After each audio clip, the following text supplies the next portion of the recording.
This is the Hello Bible Podcast.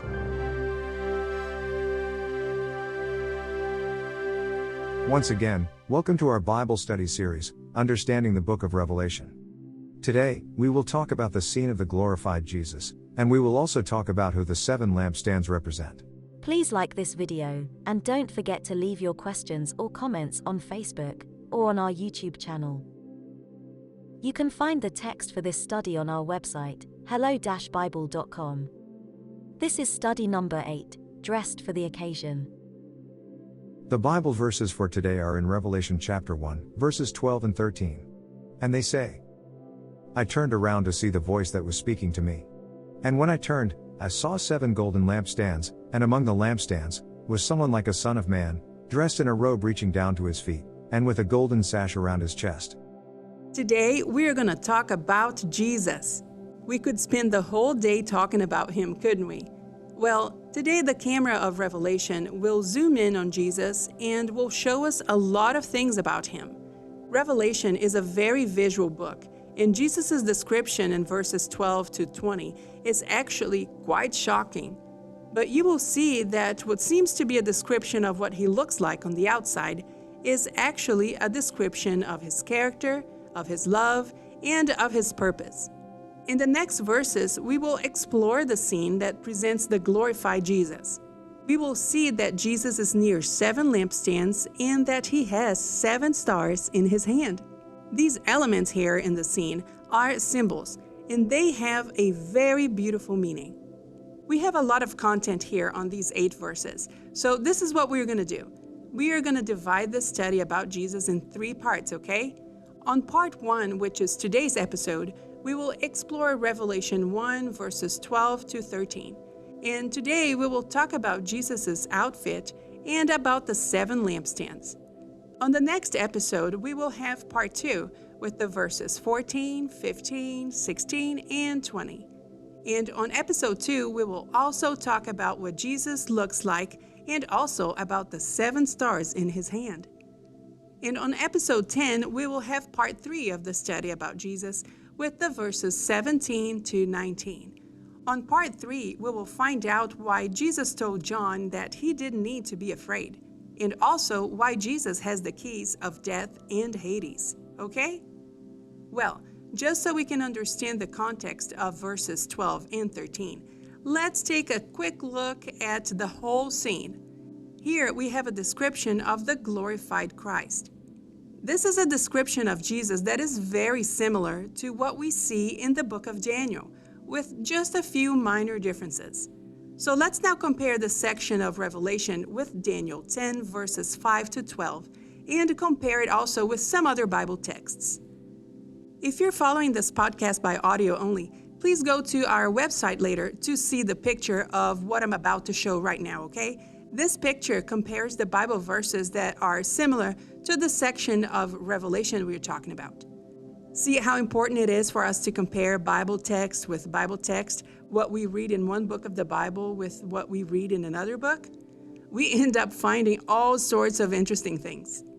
We see similar texts to Revelation 1 verses 12 to 20 in Ezekiel 1 verses 26 to 28, Matthew 17 verses 2 to 6, and Daniel 10 verses 5 to 12. The description in Daniel is the one that has all the elements mentioned here in Revelation. But even the descriptions in Ezekiel and Matthew are very equivalent, even though they don't include all the details. But all these verses mention Jesus' divine outward appearance with almost the exact same words, and also the similar reaction the men had when they saw Jesus looking like this. We also see in these books how compassionate Jesus was towards these men and how he comforted them so quickly. This comparison is very interesting, isn't it? Well, let's begin by remembering that on verse 11, John was in a vision from God, and that he had heard a voice like a trumpet telling him to write the message in a book and to send it to 7 churches in Asia. So John first heard this trumpet voice. Then here on verse 12, John tells us that he turned around to see who was this voice talking to him. But before he sees who was talking, he sees first 7 lampstands. So let's now explore this expression, 7 lampstands. The Greek word for lampstands is the word luknias. In the New Testament, we see this word used in reference to the church, meaning the followers of Christ. You are the light of the world. And we read this in Matthew 5:14. And lamps are expected to go on lampstands, right, and bring light to everyone in the house. And we read this in Matthew 5, Mark 4, Luke 8, and Luke 11. The word luknia is also used in Hebrews 9, verses 1 to 5, where we read a brief description of the tabernacle here on earth, which was first set up way back in the time of Moses. The lampstand is one of the objects in the first room of the tabernacle. So let's look in the Old Testament and see what else we can learn about it. The Hebrew word used for lampstand is menorah. Exodus 25 has the description of the 7-lamp golden lampstand. It was the priest's job to keep the light in those lamps burning continuously, like we see in Exodus 27. In the vision in Zechariah 4, we also read the description of the 7-lamp golden lampstand, which were the eyes of the Lord, which ranged throughout the earth. When we studied Revelation 1 verse 4 on episode 5, we saw the 7 spirits of the Lord before the throne, just as we see here this golden lampstand.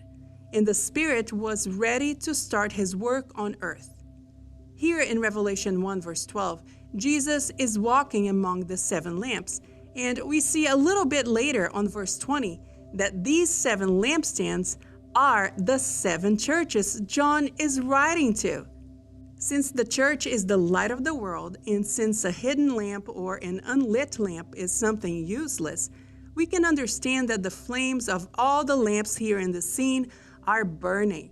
This is an indication that the work of the Holy Spirit here on earth, more specifically in the church, is still going on, and the presence of Christ can still be felt among the lampstands. The menorah has 1 base and 7 branches. Here in this section of Revelation, we see 7 individual lampstands, which are the churches. We can ask ourselves, but wait, where is the base? The base of the churches or lampstands is Christ. He is the cornerstone of the church, and we read this in Ephesians 2. Jesus is in the scene walking among his churches. Naturally, we are seeing here individual lampstands, okay?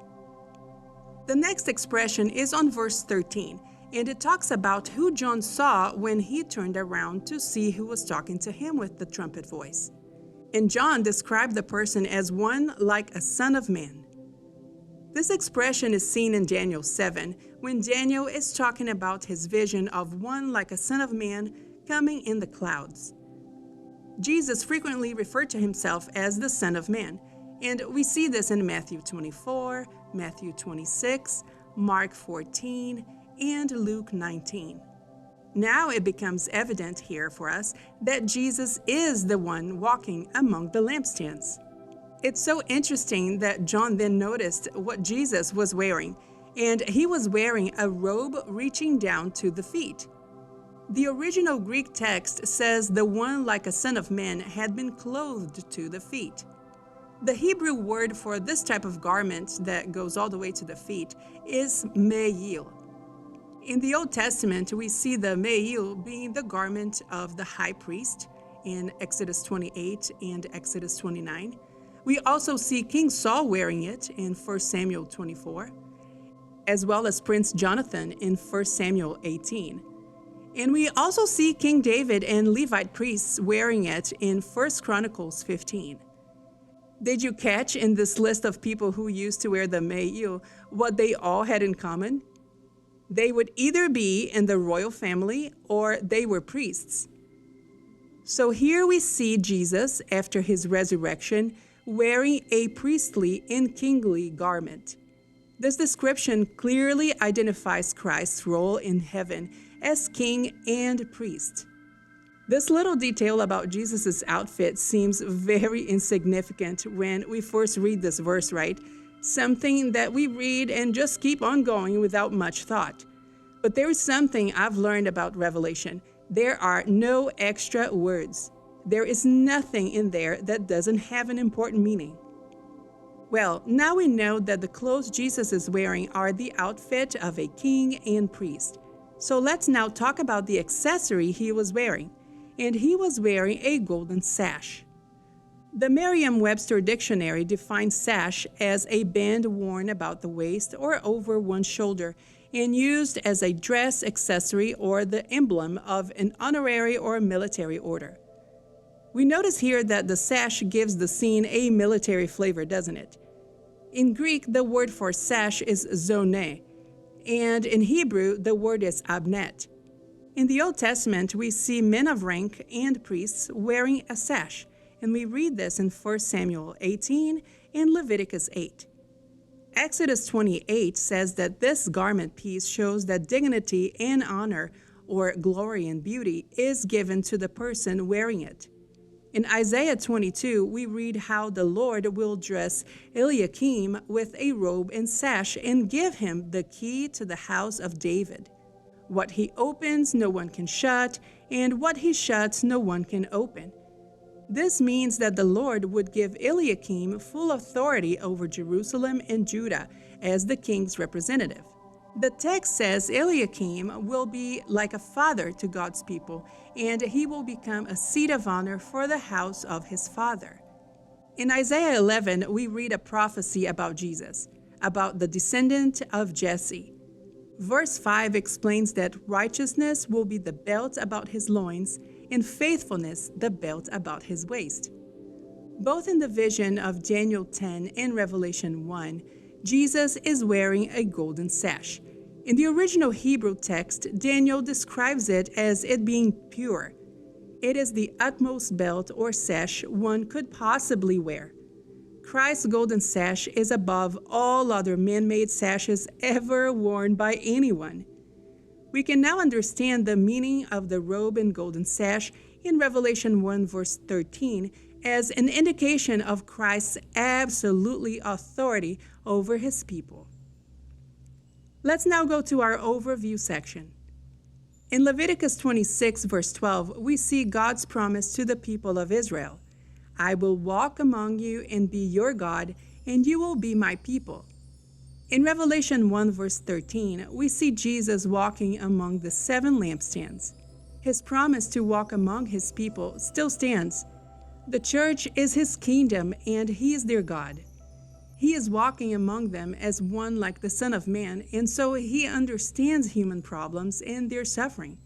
He is one like the Son of Man, in other words, a human-like figure, because he actually came as a human and lived as a human, ministered on earth, and died for the liberty of humanity.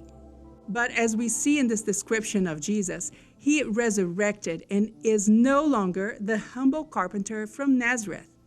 He is no more the disfigured body covered in blood hanging from the cross that John saw at Calvary. Jesus is glorified, dressed as a pure, righteous, faithful, and all-powerful king and priest. On the next episode, we will talk more about the details describing Jesus and about who the 7 stars represent. If you don't want to miss any new study, please like our Facebook page and subscribe to our YouTube channel and share our posts with your friends. Thank you for following our podcast today. Bye, everybody. See you on our next episode. See you then.